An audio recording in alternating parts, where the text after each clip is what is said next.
Arguments for democracy.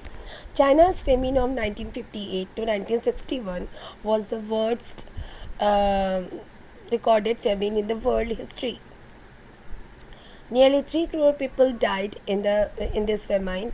During those days, India's economic conditions was not much better than China. Yet India did not have a famine of the kind China had.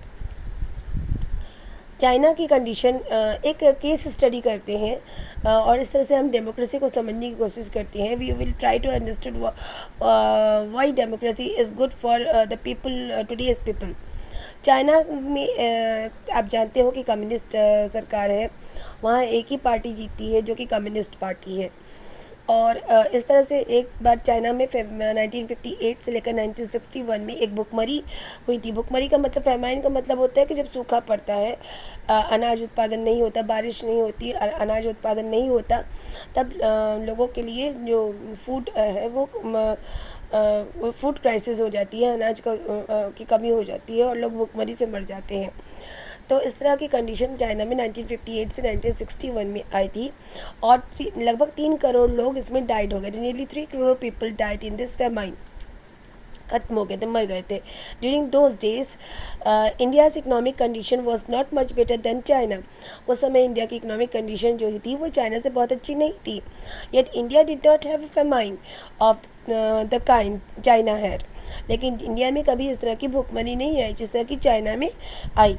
Economist think, इस तरह से अर्थशास्त्री सोचते हैं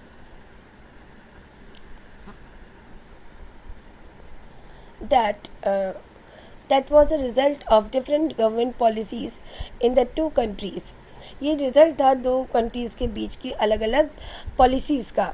The existence of democracy in India made the Indian government respond to food scarcity in a way that the Chinese government did not.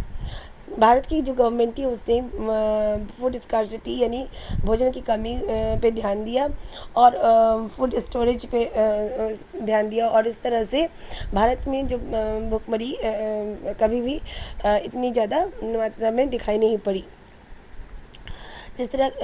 लेकिन China in a way that the China government did not. लेकिन Chinese government ने इस तरह से नहीं, इस तरह की पॉलिसीज़ नहीं बनाई, फूड स्टोरेज नहीं किया और इस तरह से फेमाइन को कंट्रोल करने में अक्षम रहे.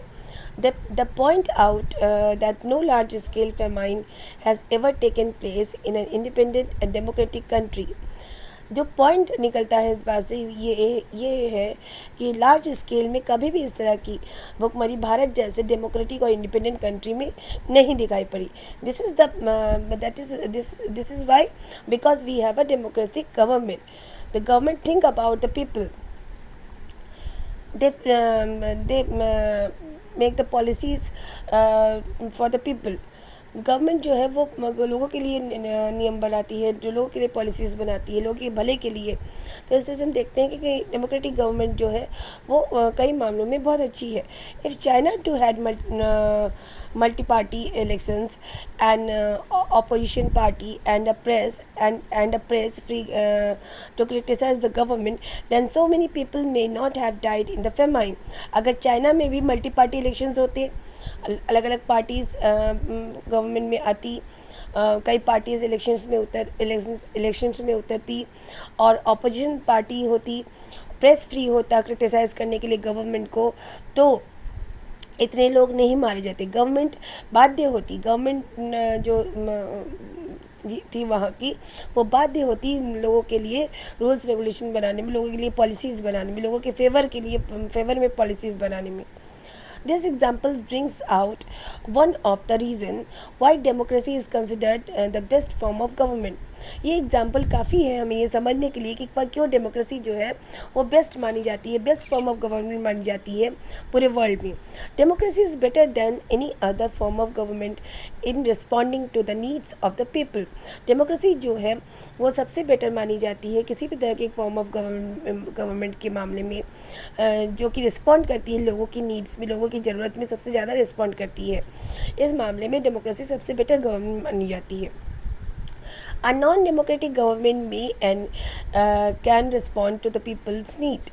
जो नॉन डेमोक्रेटिक गवर्नमेंट होती है वो कर भी सकती है और नहीं भी कर सकती है, लोगों के ज़रूरतों पे अपने रिस्पॉन्ड कर भी सकती है और नहीं भी कर सकती है. But it all depends on the wishes of the people who rule. ये डिपेंड करता है कि वहाँ के रूलर कैसे हैं.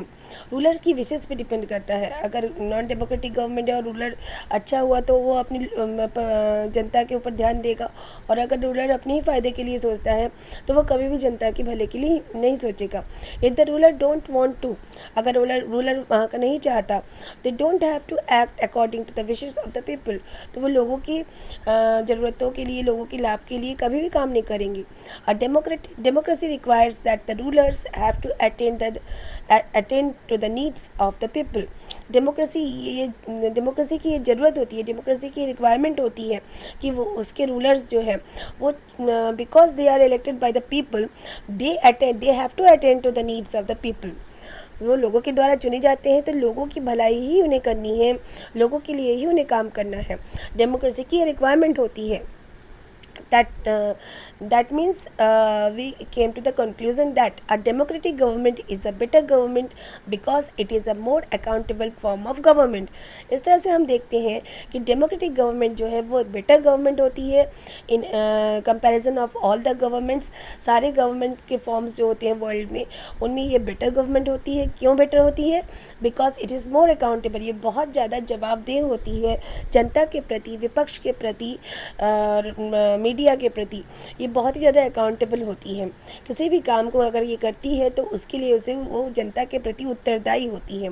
और जनता के जो अलग अलग रूप है, जैसे मीडिया है, विपक्ष है, इनको भी जवाब देना पड़ता है. तो इस तरह से जब जवाबदेही बनती है तो व्यक्ति काम अच्छे से करता है. तो ये डेमोक्रेटिक गवर्नमेंट का ही एक क्वालिटी है कि वो एक तरह से अकाउंटेबल फॉर्म ऑफ गवर्नमेंट है. तो ये इसका मेन जो है क्या कहते हैं मेरिट है कि ये अकाउंटेबल गवर्नमेंट होती है democratic government. Now come to the next paragraph. There is another reason why democracy should lead to better decisions than any non-democratic government. कुछ और भी कारण होते हैं जिसकी वजह से ये हम देखते हैं कि डेमोक्रेटिक गवर्नमेंट जो है वो नॉन डेमोक्रेटिक गवर्नमेंट से ज़्यादा अच्छे डिसीजंस लेती है. Democracy is based on consultation and discussion. Democracy जो है वो बेस होती है किस पे? कंसल्टेशन में, यानी बहुत सारे लोगों की सलाह से कंसल्ट करके और डिस्कस करके कोई डिसीज़न लिया जाता है. A democratic decision always involves many persons' discussions and meetings. When a number of people put their heads together, they are able to point out possible mistakes in any decision. This takes time, but there is a big advantage in taking time over important decisions. This reduces the chances of rash or irresponsible decision. हमने second demerit क्या पढ़ा था कि इसने it leads to time, it's leads to time taking, leads to delay. जो democratic government की demerits में हमने पढ़ा था, तीसरा पॉइंट जो था वो था कि इट लीड्स टू डिले. कोई भी डिसीजन लेने में डेमोक्रेसी में बहुत देर होती है. लेकिन देर क्यों होती है? क्योंकि बहुत सारे लोगों का डिसीजन इसमें इन्वॉल्व होता है. बहुत सारे लोगों से मीटिंग की जाती है, कंसल्टेशन किया जाता है, डिस्कशन किया जाता है, उसके बाद वो डिसीज़न लिया जाता है. लोग पॉइंट आउट, डिसीजन मेकिंग में जो मिस्टेक्स होती है उनको पॉइंट आउट करते हैं, फिर उन्हें दूर किया जाता है और एक बहुत ही इंपॉर्टेंट डिसीजन लिया जाता है. इस तरह से हम देखते हैं कि टाइम तो लगता है पर एक गुड डिसीजन लिया जाता है, एक रिस्पॉन्सिबल डिसीजन लिया जाता है. इररिस्पॉन्सिबल डिसीजंस या गलत डिसीजंस नहीं लिए जाते. इस तरह से हम देखते हैं कि क्या सेकंड मेरिट क्या है डेमोक्रेसी का, जो उसकी डिमेरिट्स है उसको डिनाई कर रहा है. ये है कि दस democracy improves the quality of decision making. कि डेमोक्रेसी में जो भी डिसीजन लिए जाते हैं वो क्वालिटी बेस्ड डिसीजन होते हैं, वो क्वालिटी बेस्ड डिसीजन होती है. इस तरह से हम देखते हैं कि डेमोक्रेसी जो है वो डिसीजन की क्वालिटी को इम्प्रूव करता है. ये जो भी निर्णय लिया जाता है वो बहुत ही सोच समझकर, बहुत ही रिस्पॉन्सिबल तरीके से लिया जाता है. तो ये भी इसकी सेकंड मेरिट है.